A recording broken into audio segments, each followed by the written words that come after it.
ইংরেজির বেসিক দুর্বল, তোমার মনে হচ্ছে এই ইংরেজিতে পিছিয়ে থাকার কারণে ঢাকা বিশ্ববিদ্যালয়ের ভর্তি পরীক্ষায় তোমার ভালো করার সম্ভাবনা কম।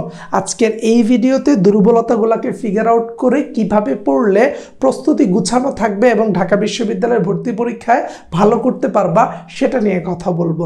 তুমি যদি ইংরেজির বেসিকটাকে ভালো করতে চাও সেই ক্ষেত্রে অবশ্যই তোমাকে প্রস্তুতিটা গুছাতে হবে। যদি একটা উদাহরণ দিই তুমি এই বিষয়টা আরও ইজিলি বুঝতে পারবা।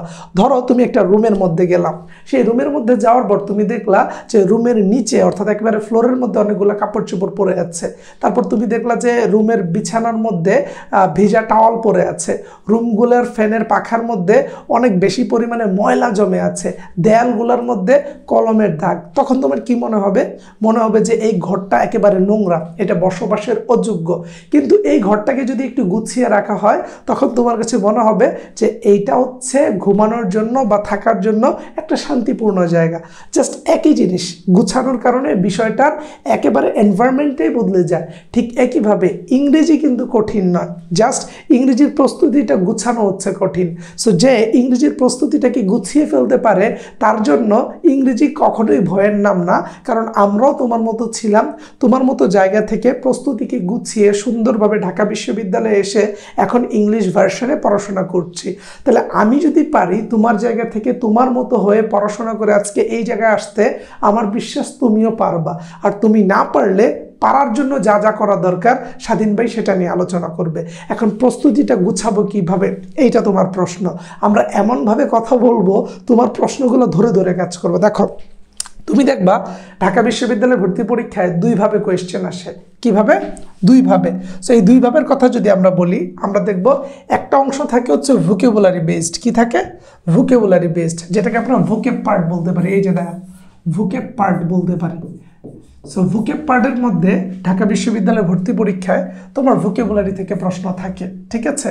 তারপরে আমরা দেখব হচ্ছে প্রিপোজিশন থেকে প্রশ্ন থাকে, তারপর দেখবো আমরা গ্রুপ ভার্ব থেকে থাকে, স্পেলিং থেকে থাকে, সি ইউনিটে অ্যানালজি থেকে থাকে এবং ফ্রেজেস এন্ড ইডিয়মস থেকে প্রশ্ন থাকে। সো এই যে বিশ্ববিদ্যালয়ের ভর্তি প্রস্তুতি শুরু করার দিকে এই বিষয়গুলা তোমাকে পড়তে হবে বুঝে বুঝে। Vocabulary, preposition, group verb, spelling, analogy, phrases and idioms. তোমার প্রথম প্রশ্ন, ভাইয়া কোন বই থেকে পড়বো? এইটা হচ্ছে প্রশ্ন।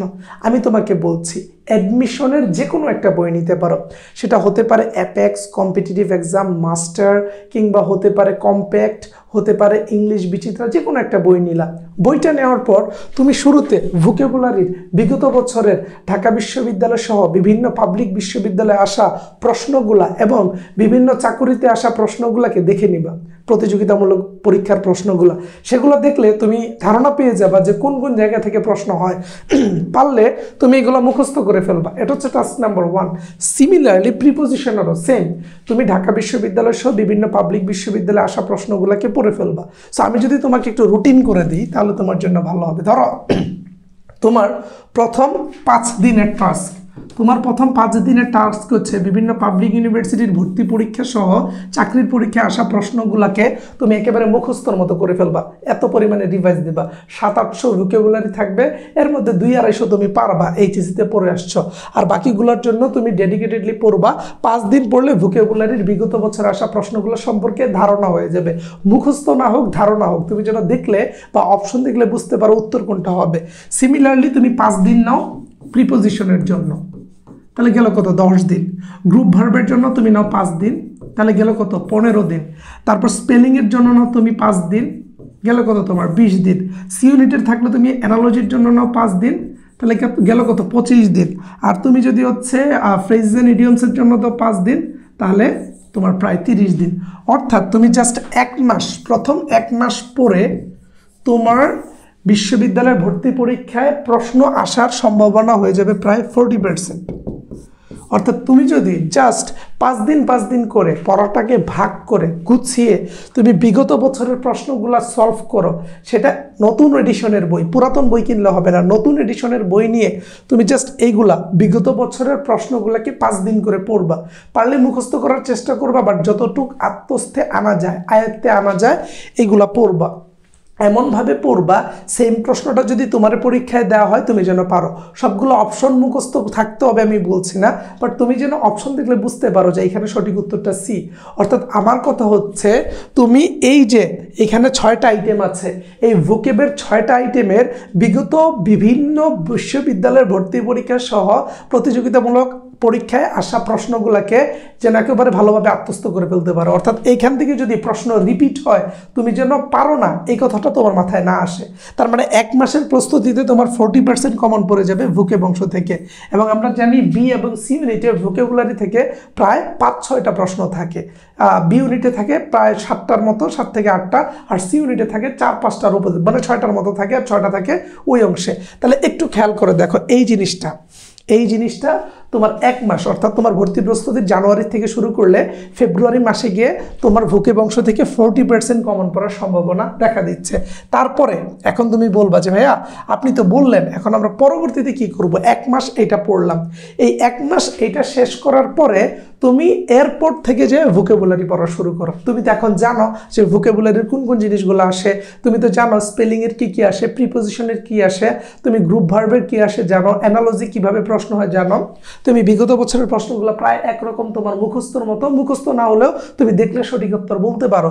সো এই প্রস্তুতিটা তুমি জোরালোভাবে নাও। এইটা নেওয়ার পরে তুমি এরপর থেকে কি করবা জানো? প্রতিদিন অ্যাটলিস্ট 2টা আইটেম করে পড়বা। ধরো তুমি প্রতিদিন চিন্তা করলা যে আমি প্রতিদিন 15টা বা 20টা করে ভোকেবুলারি এবং 20টা প্রিপোজিশন পড়বো। এখন তোমার প্রশ্ন, ভাইয়া পড়লে তো ভুলে যাই, ভুলে আমিও যেতাম। বারবার চর্চার মধ্যে থাকবা, ভর্তি পরীক্ষার মধ্যে যে প্রশ্নটা আসবে দেখবা আল্লাহর রহমতে এটা তোমার কমন পড়বে। আমারও পড়েছিল, অনেকেরই পড়ে। জিজ্ঞেস করলে বলে যে ভাইয়া প্রশ্ন সহজই হয়। গত বছর আসছিল অ্যাংরি উইথ, তাহলে অ্যাংরি উইথ প্রিপোজিশন এটা প্রায় সবাই জানতো, ভোকেবুলারিগুলো পরিচিত ছিল। সো জাস্ট এই আইডিয়াটা অ্যাপ্লাই করলে 1 মাসের মধ্যে ভর্তি প্রস্তুতি একেবারে গুছানো। তুমি এখন জানো কোন জায়গা থেকে প্রশ্ন আসবে, কিভাবে প্রশ্ন আসবে।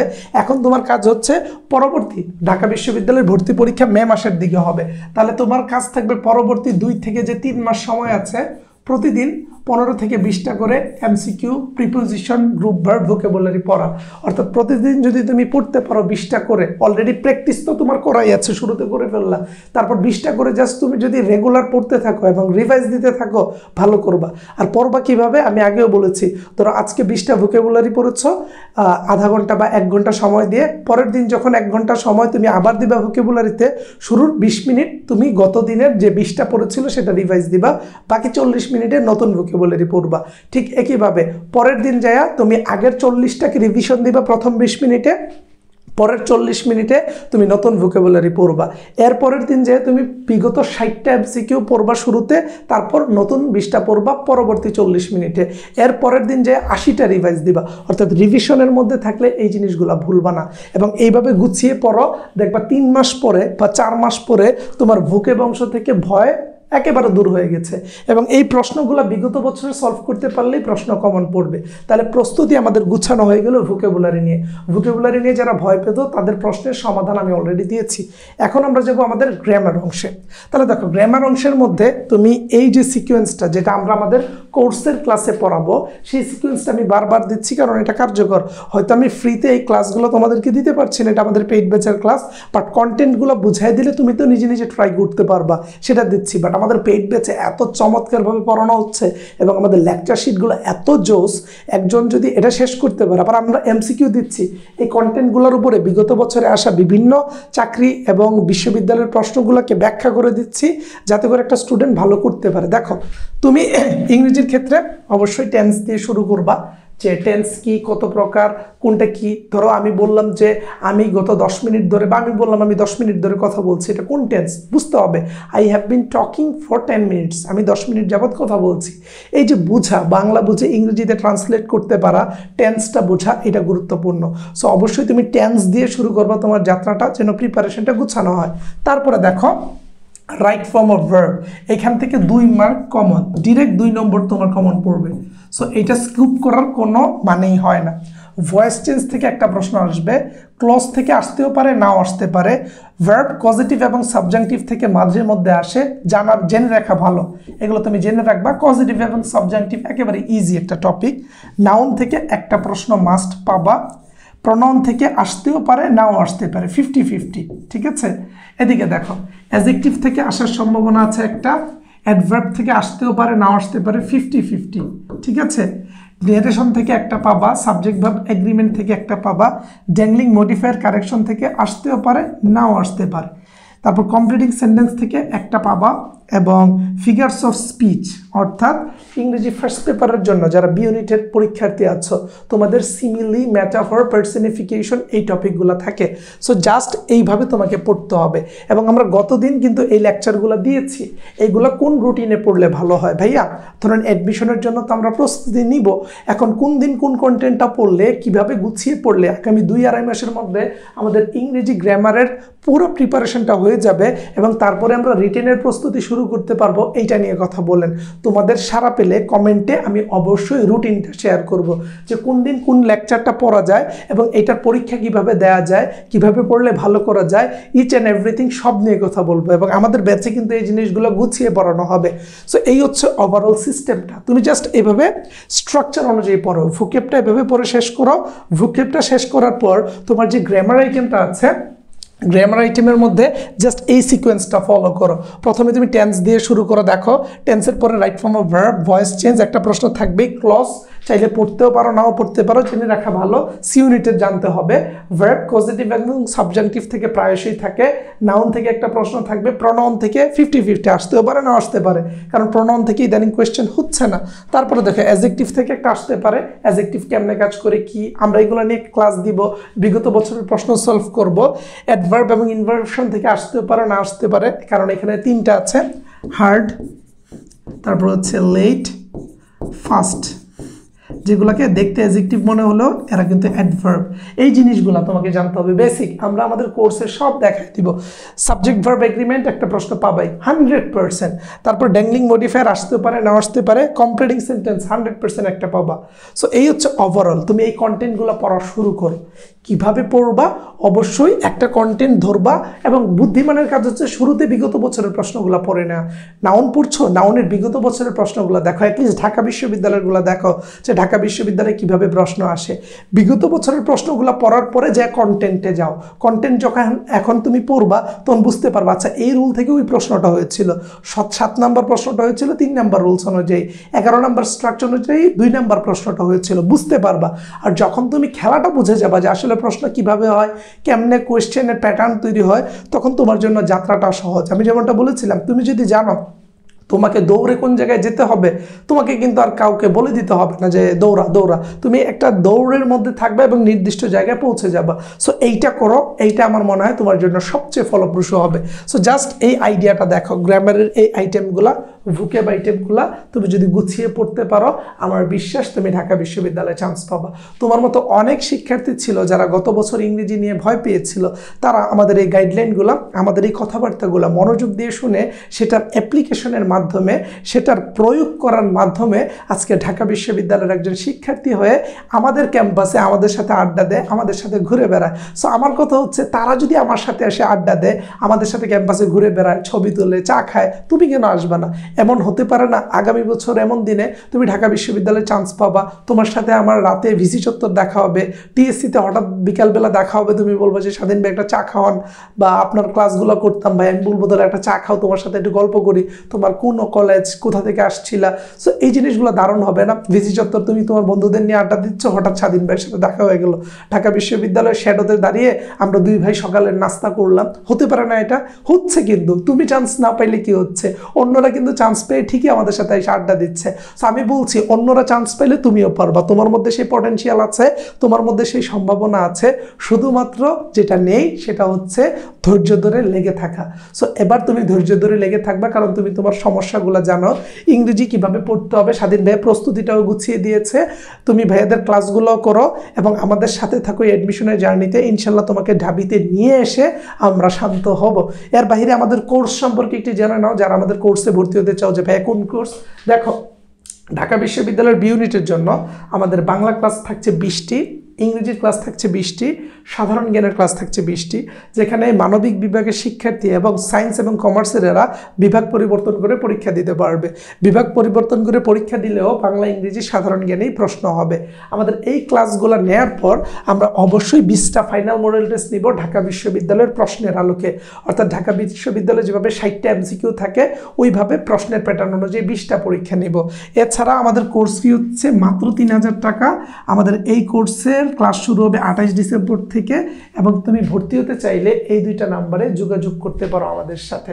এবং প্রতিটা ক্লাস শেষে কি কি থাকছে সেটা বলার আগে আমি একটু কমার্সের শিক্ষার্থীদেরকে নিয়ে কথা বলে নেই। নাম্বার সেম, 2টা নাম্বারে কল দিলে ভাইয়াকে পাবা। দেখো, কমার্সের শিক্ষার্থীদের জন্য বাংলা ক্লাস 20টি, ইংরেজি ক্লাস 20টি, হিসাব বিজ্ঞানের ক্লাস থাকছে 20টি, মার্কেটিং, ম্যানেজমেন্ট, ফিনান্সের ক্লাস থাকছে 15টি করে। তোমাদের সম্পূর্ণ কোর্সের শেষে আমরা 20টা মডেল টেস্ট নিব। তোমাদের ক্লাস শুরু 28 ডিসেম্বর থেকে, এবং তোমাদের কোর্স ফিও কিন্তু আমরা 3000 টাকা রাখছি। নাম্বার 2টাতে যোগাযোগ করতে পারো। দেখো, ক্লাসগুলো আমরা ফেসবুক সিক্রেট গ্রুপে লাইভে নিব। প্রতিটা ক্লাস রেকর্ডেড থাকবে। ধরো তুমি একটা ক্লাস করতে পারোনি, কিংবা তুমি অনেক দিন হয়ে গেছে, প্রায় 1 মাস বা 2 মাস হয়ে গেছে, তুমি আগের একটা ক্লাস করতে চাচ্ছ, আমাদের সেই রেকর্ডেড ক্লাসটা করে ফেলতে পারবা। সপ্তাহে প্রায় 3 থেকে 4 দিন ক্লাস হবে। ক্লাসগুলা রাত 8:30-এর দিকে হবে। প্রতিটা ক্লাস শেষে লেকচার শিটগুলো পিডিএফ আকারে দেওয়া হবে, যে লেকচার শিটগুলো অনেক জোস। পিডিএফ আকারে লেকচার শিট দেওয়ার পর তোমাকে এমসিকিউ প্র্যাকটিসের জন্য আমরা দেব প্র্যাকটিস শিট, অর্থাৎ বিগত বছরে বিভিন্ন পাবলিক বিশ্ববিদ্যালয়ে আসা প্রশ্ন এবং সম্ভাব্য যে প্রশ্নগুলো আসতে পারে সেগুলোর মিশেলে তৈরি করা আমাদের হচ্ছে প্র্যাকটিস শিট। সেই প্র্যাকটিস শিটগুলো পড়বা। সেই প্র্যাকটিস শিটগুলো সদ্য যারা চান্স পেয়েছে কয়েকদিন আগে তাদের মাধ্যমে আমরা তৈরি করেছি। সেই প্র্যাকটিস শিটগুলোর পরে অবশ্যই তুমি প্রতিটা চ্যাপ্টার ওয়াইজ পরীক্ষা দিতে পারবা। পরীক্ষায় প্রবলেম হলে আমরা সলভ ক্লাস দিব। সলভ ক্লাসে প্রবলেম হলে টিচারের সাথে সরাসরি কথা বলতে পারবা। কোর্সটা চলবে ঢাকা বিশ্ববিদ্যালয়ের ভর্তি পরীক্ষার আগ পর্যন্ত। এবং তুমি যদি পড়ার রুটিন চাও অবশ্যই কমেন্ট করতে পারো, স্বাধীন ভাই তোমাকে ফিডব্যাক দিবে। আর আমাদের টেলিগ্রাম গ্রুপের লিঙ্ক আমরা কমেন্ট বক্সে দিয়ে দিচ্ছি। তুমি চাইলে টেলিগ্রাম গ্রুপে যুক্ত হয়ে আর কিছুদিন পরে আমাদের সাথে তোমাদের পরীক্ষাটা শুরু করতে পারো। আজকের ভিডিওটা এই পর্যন্তই। ভিডিওটা ভালো লাগলে অবশ্যই শেয়ার দিবা, বন্ধুদেরকে মেনশন দিবা, এবং ইউটিউবে থাকলে তুমি আমাদের চ্যানেলটা সাবস্ক্রাইব করে রাখো, কারণ পরের দিন আবার এরকম চমৎকার ভিডিও নিয়ে হাজির হবো আমি, স্বাধীন ভাইয়া। আসসালামু আলাইকুম।